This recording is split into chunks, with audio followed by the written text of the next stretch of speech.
Hey, what's up guys? Today, I'll show you a horror film. A night of horror, Nightmare Radio.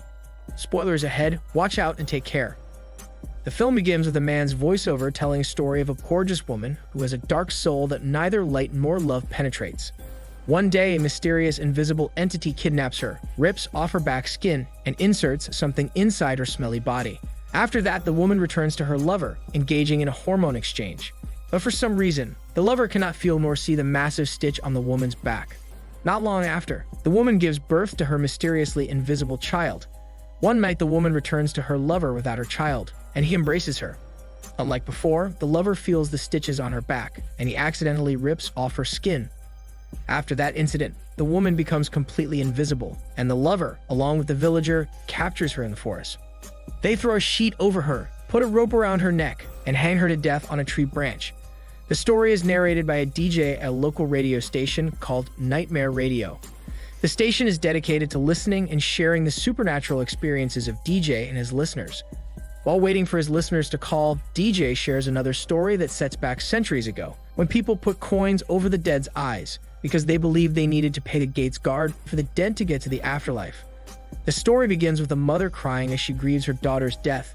A photographer then comes with her daughter to accompany her, as she is too sick to work by herself. The mother is still grieving, and her emotions get the best of her. So the photographer takes her outside, leaving the photographer's daughter in charge. Although scared, the girl fixes the corpse and puts a coin in its mouth. After that, the girl readies the camera and waits for it to click. But she sees the corpse's head move on its own. Then a coin rolls on the floor, so the girl immediately gets out. After that, the girl gives the photograph she took to her mother, who instructs her to take another one because it is blurry. The girl returns and sees that the corpse is now sitting on the rocking chair. The corpse's father then appears and explains that he had moved his daughter from the coffin to the chair in order to make her look more alive. After that, the father leaves, so the girl gets back to work and uses a spoon to open the corpse's eyes. After that, she looks at the camera to take pictures when she sees the corpse grinning at her. The corpse then disappears in the frame, so the girl uses the camera to look for her. After a while of nerve-wracking waiting, the girl finds the corpse right in front of the camera. The girl cannot move in fear. The photographer then comes in and sees her daughter finishing their work. The corpse is on the rocking chair, holding the girl's toy in her hands. After giving the photograph to the corpse's parents, the photographer and her daughter leave. However, the girl coughs out a coin and smiles wickedly, indicating that she is now possessed by the dead, and the two girls have switched their bodies. The scene then returns to DJ, answering a call from his listeners. However, the call keeps breaking, so DJ drops it and takes another caller. The caller shares a woman's story, anxious about meeting the man of her dreams. She had prepared nicely, but she forgot to clean herself. So she washed her hair in haste, but could not find any dryer. So she stupidly used the microwave oven. She then deactivated the security system, placed her head in the oven, and turned it on. The next thing that happened was news about finding the woman decapitated, with blood splashed to the walls and her brains scattered everywhere. This leads to DJ's story that begins with a man talking to a woman whom he claims is a star. The man starts to clip hair into small portions, and while he does so, he shares his sentiments. After clipping, he marks the woman's forehead with broken lines.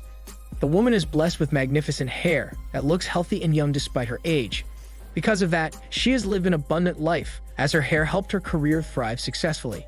The man then slices the broken line marks using a scalpel, not too deep but enough to cause it to bleed.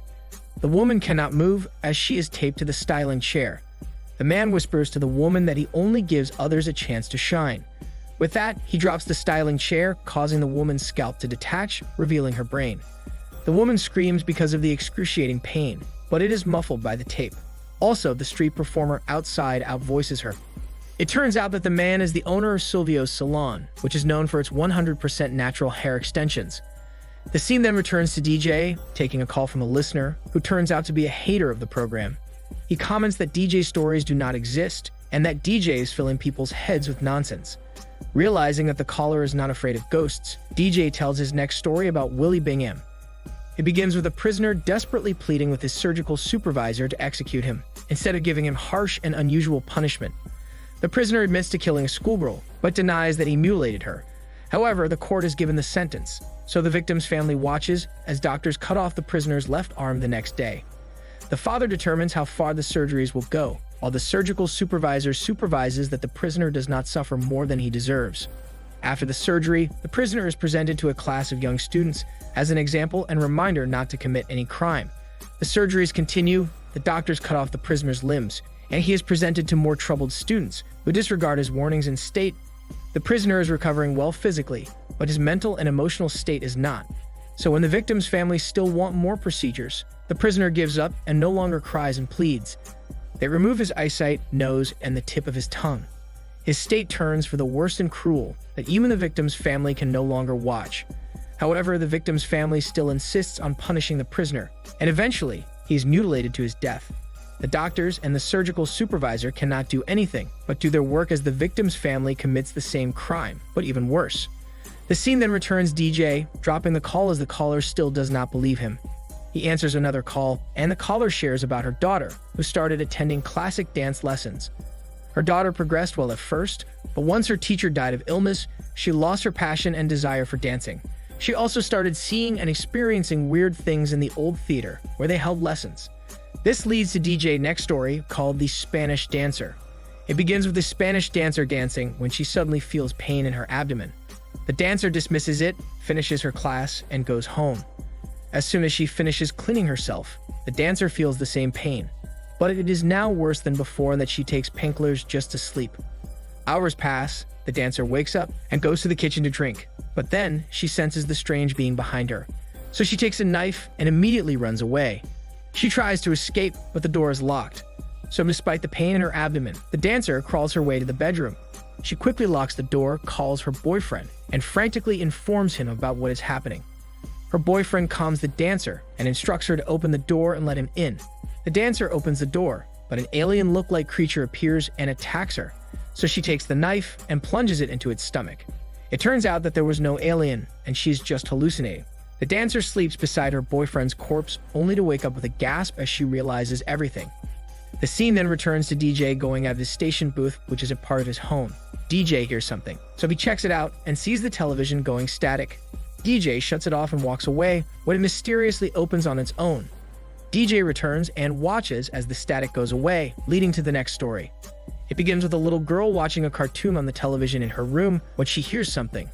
The girl follows where it comes from, and she sees a red balloon with a packet of what looks like doll parts. The girl follows the balloons that lead to the kitchen, where she finds a man hiding behind the kitchen counter. The man has grizzly hair, dark eyes, his skin completely covered with white paint and pointed teeth. The strange man smiles at the girl, then takes a liquid that looks like blood on the floor and puts it on his nose and eyes. After that, the strange man laughs and presents the girl's mother as a present. The girl stands there in confusion, and fear strikes in her, while the strange man just laughs like a maniac and takes more blood to put it on his lips. The scene then returns to DJ unplugging the television and returning to his station. As he prepares to share another story, he receives a call. DJ answers it and hears a child begging for help, claiming that a man wants to kill him. The call is cut off before DJ can help the child, so he announces that it would be better to call the police if the child is listening. After that, DJ proceeds to tell his next story. It begins with a naked blonde woman covered with dirt waking up on a plastic sheet in the forest. She sits up and hears a man's voice behind her. The woman turns around and sees the man talking with someone on the phone, and his back is on hers. The woman then inspects her feet for a while before she runs away. The man immediately chases her, but she manages to evade him. The woman then finds a stream nearby and takes a sip. After a while, the man comes to the same spot, but the woman is nowhere. So he walks into the water while holding his gun when suddenly something grabs his feet. The man falls down, and the woman, who turns out to be a mermaid, reappears from the water. The man tries to reach for his gun, but the mermaid utters a shrill siren screech. She then plunges her sharp nails to the man's chest and takes his heart before returning to the water. The scene then returns to DJ, making last comments about the mermaid's story. After that, he takes another call, and it is the same child begging for help. DJ calms down the child and asks for the child's address. Although the connection is breaking, the child gives DJ the address, which turns out to be his house address. DJ immediately drops the call and takes a break, thinking it is a joke. He goes out of the station booth as he hears thumping outside, which leads to the last story. It begins with a woman going home late at night, only to see that her front door is unlocked. She cautiously enters her home, arms herself with a knife, and wanders around the house. After checking every room, she does not find anything. So she changes her clothes and sleeps. While sleeping, the woman wakes up from a scream of her sister. She immediately runs to her sister's room and calms her down, but her sister remains frantic because of the shadowy figure by her bed. The woman wakes up and realizes it is a bad dream. But then she notices something strange in her room. She turns on the lights and sees that it is only her furniture. She turns off the lights and someone begins to move from the furniture and crawls on top of her. She turns on the lights again and there is no one beside her in the room. She then sees a shadow standing at the doorway. The woman freaks out, so she runs out to take her keys, which mysteriously disappears. Then all the lights suddenly go out and she receives a call from her sister, which is impossible because her sister is already dead. Although terrified, the woman uses her phone camera to find the keys, and she finds them upstairs in her sister's bedroom. She reaches for the keys when she suddenly sees a shadow in the dark. Her fear intensifies, so she uses her phone's light, thinking it will go away again. However, it does not, and the woman sees her sister's ghost, who attacks her immediately. The scene then returns to DJ opening a chest and discovering bones of what looks like a child. A flashback then plays, explaining what really happened. DJ repeatedly hits his already dead wife with a bat, while his son hides inside the chest, calling for help. After beating his wife, DJ beats his son to death and locks his body in the chest. The film ends with DJ going into a trance and warning his listeners that nightmares never end. If he was possessed or insane, we would never know.